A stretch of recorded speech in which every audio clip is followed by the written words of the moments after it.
Hey everybody, and welcome to part 22 of this Platinum Let's Play.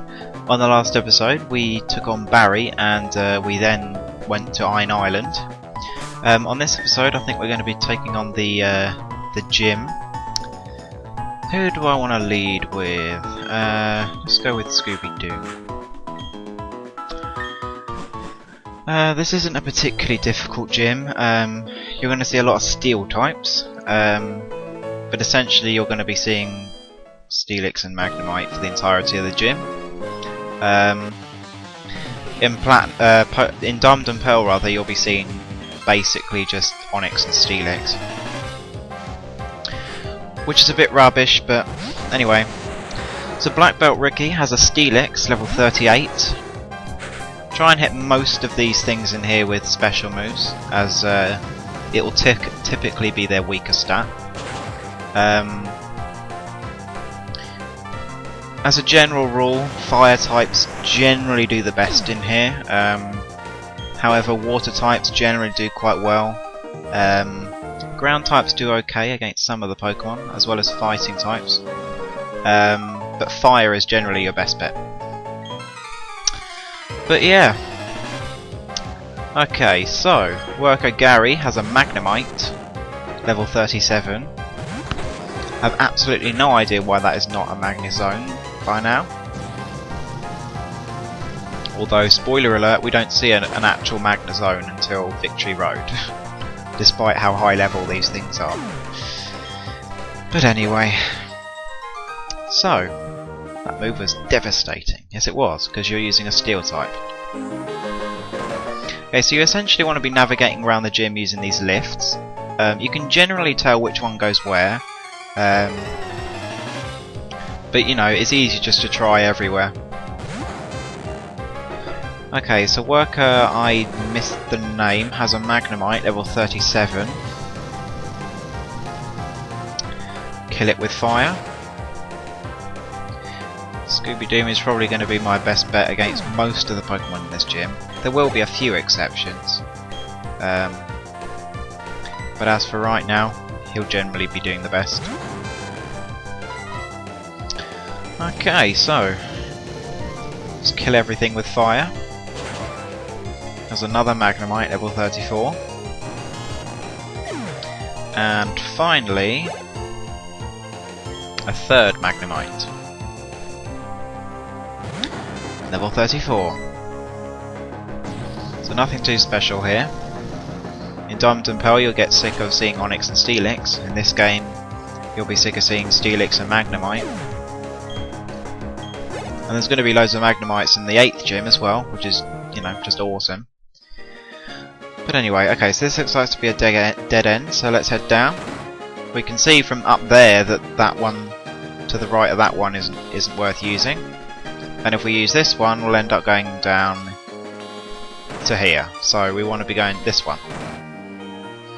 Well, we'll end up going down here. Whoop.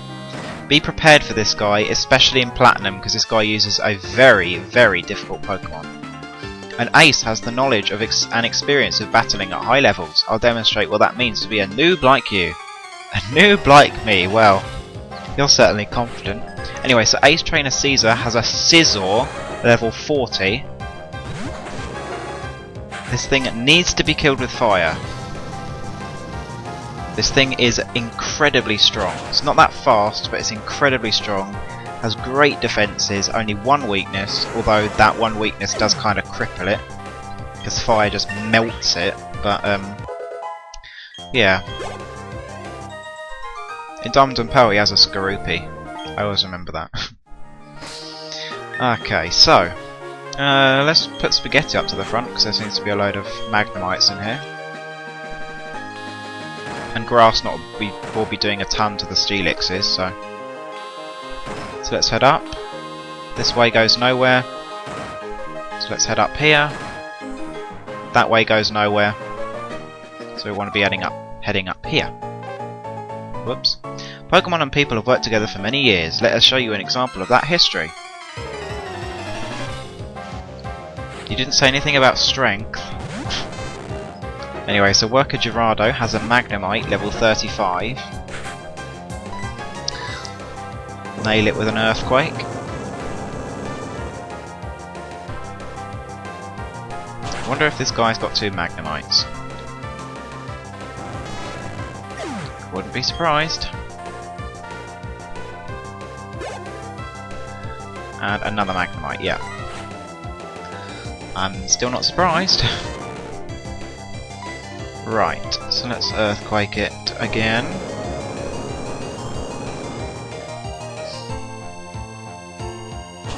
And this one's also level 35.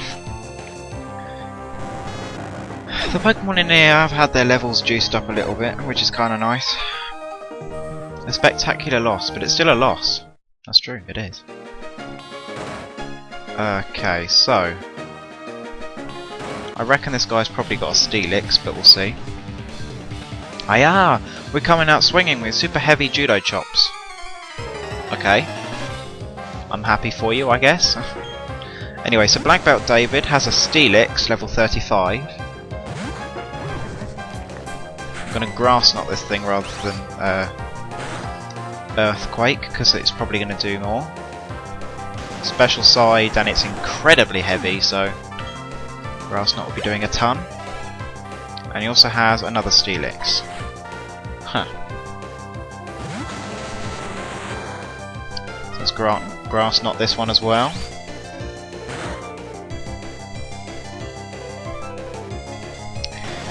And that one's level 37, wow.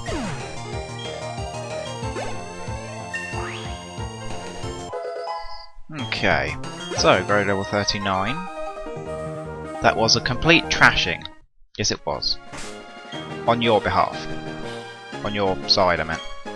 Okay, so let's switch Serenity up to the front, who I still haven't changed the nickname of. And let's head over here, and then across, and then down. This girl does not use a Steel type. By focusing on only one type, you can really see the strengths and weaknesses of that Pokemon. Be very careful when using a Fire type, because this girl does not have a Steel type. In Diamond and Pearl. Yeah, in Diamond and Pearl she has an Azumarill. I don't think she has it in Platinum. I think they've basically just made her team worse by giving her Bronzors. Gyro Ball. Gyro Ball does more damage if you're slower. The slower you are, then the more damage you'll do. Great for a Pokemon like Bronzor, actually. Also gets Stab as well. However, it's only got 5 PP, so... Anyway, so Brianna's also got another Bronzor, level 36.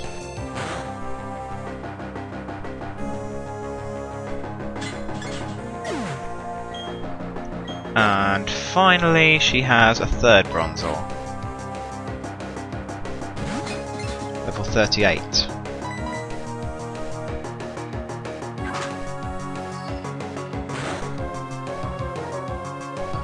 Such boring Pokemon.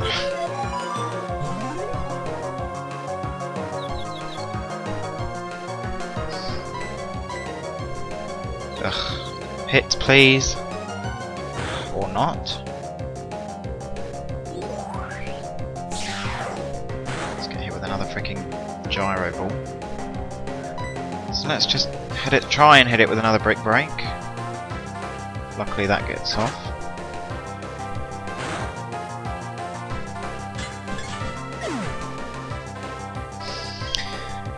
Okay, so my focus was too narrow or something. Right, so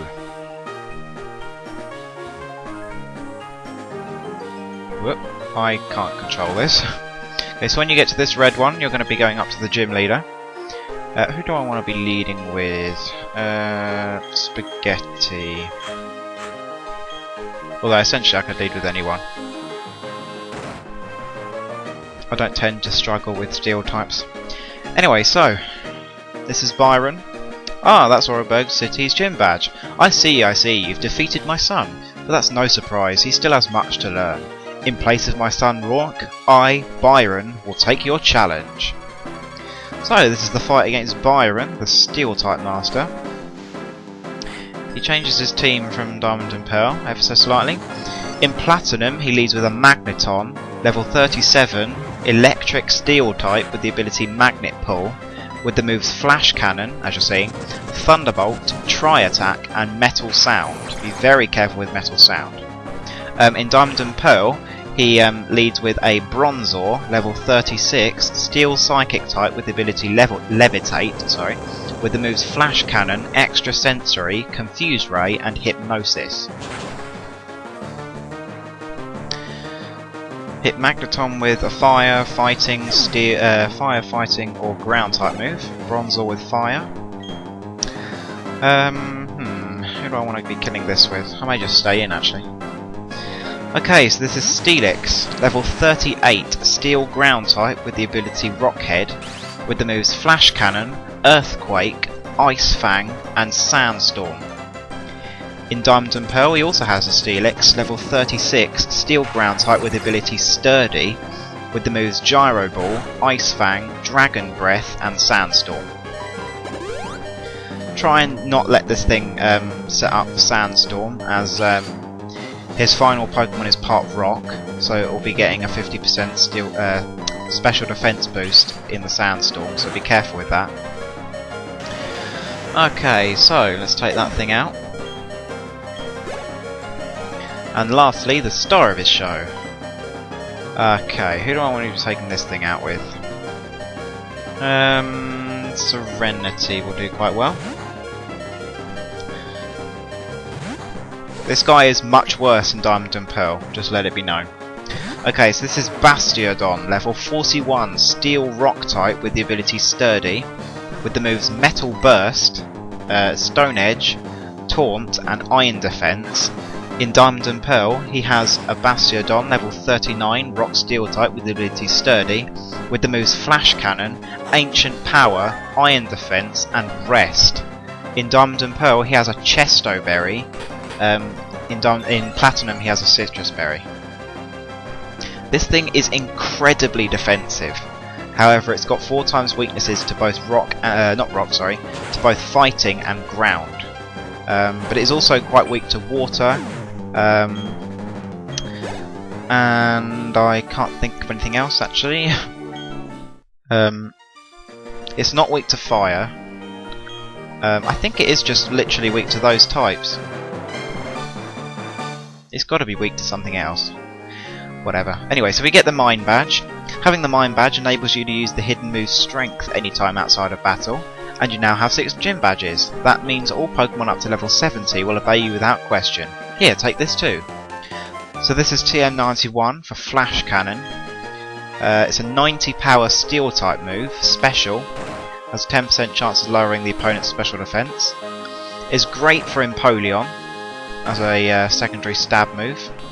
I think it's 90 power, it might be 80 actually. Anyway, so I'm going to be teaching it to my okay, it is 80. I thought I got confused whether it was 80 or not. Anyway, so yeah, let's teach this to Hopper.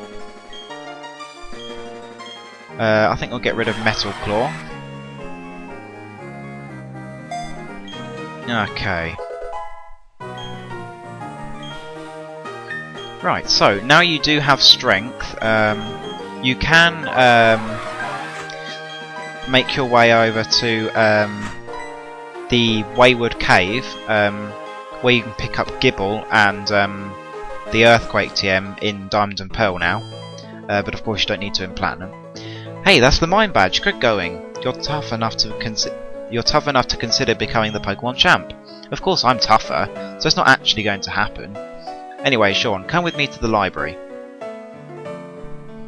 I am just going to heal before I do anything else. But yeah, the library's our next stop. Okay, so yeah, let's just heal.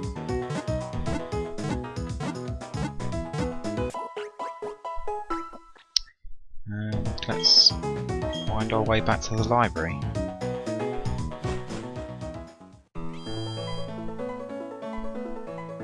Okay. Too slow. Come on, let's move it. Alright, calm down. Okay, so you want to make your way up to the top floor,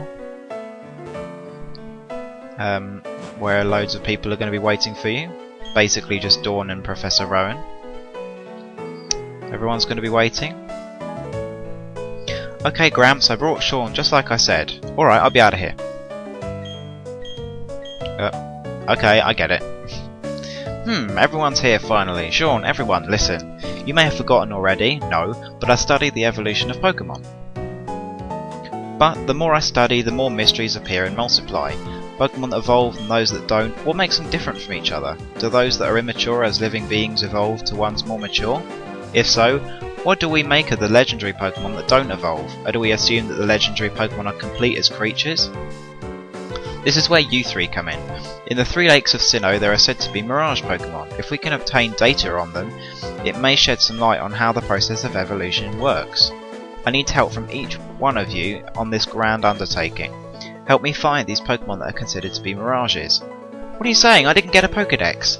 And who was it that bolted from the lab before I had a chance to give you a Pokédex? But that's water under the bridge. Seeing Pokémon with our own eyes is better for you in becoming a better trainer too. You can count on me, it will help my Pokédex too. Sean, you'll go too, won't you? Yes. I would have made you all go regardless. Anyway, now there are 3 lakes. I'm not going to try and pronounce that. There are 3 of you. You should therefore split up and investigate the lakes individually. Dawn, you go to Lake Verity. Will do. Barry, I want you to investigate Lake Acuity. That'll take you almost to Snowpoint City. The road there is harsh. I need a tough trainer to go. Yeah, right. Yeah, of course, Gramps, you know how to call it. You can tell I'm the hotness. And you know what? I was going to catch those legendary Pokemon for you. You know, as thanks for giving us our Pokemon back on Route 201. Even though I completely forgot about it until just now. Very well, I'm counting on you. And that leaves Sean with Lake Valor, the lake between Veilstone and Brestoria, if memory serves. Whoops, hello, what's this? Has it stopped? Are all of you unharmed? What was that about? No, wait, I mean the TV news, anything. Well, this doesn't look good. Although it appears it's night time, when actually, no it's not. Anyway. What you've just witnessed is actual footage from the scene. It was taken by a cameraman who happened to be here. I wonder who that was. It's certainly impressive. Who knows what the explosion could expose at the lake? Gramps, they said it was an explosion? But why at Lake Valor? Let's get outside. I'm concerned about the town. You kids, be careful about going down the stairs. Sean, you should leave now too. There may be aftershocks, however. Be alert always. Well, it wasn't an earthquake, it was a bomb. Guess who from? That tremor. That wasn't a natural occurrence. You don't say. Hey, old dude and kids, did you hear? They're saying there's a huge explosion at Lake Valor. Yeah, we just knew that. But I hear everything's fine now. I guess it was just a lot of noise. Gramps, I'm going. I have a bad feeling about this. That Barry can't sit still. Sean, I don't like to demand, but I need you at Lake Valor. It's impossible for things to be okay, not after an explosion like that. But I have no idea what is taking place. But before you go, let me stress, don't go in over your head. We will try to join you as soon as we inspect Lake Verity. Sean, you'll be okay no matter what, right? Okay, so he now tells you where we need to be going next, which is Lake Valor. I'll be doing that on the next episode, since I would like to keep this standalone. But yeah, on the next episode we'll be heading to Lake Valor and seeing what the hell was going on there. But anyway, until then, see you next time, guys.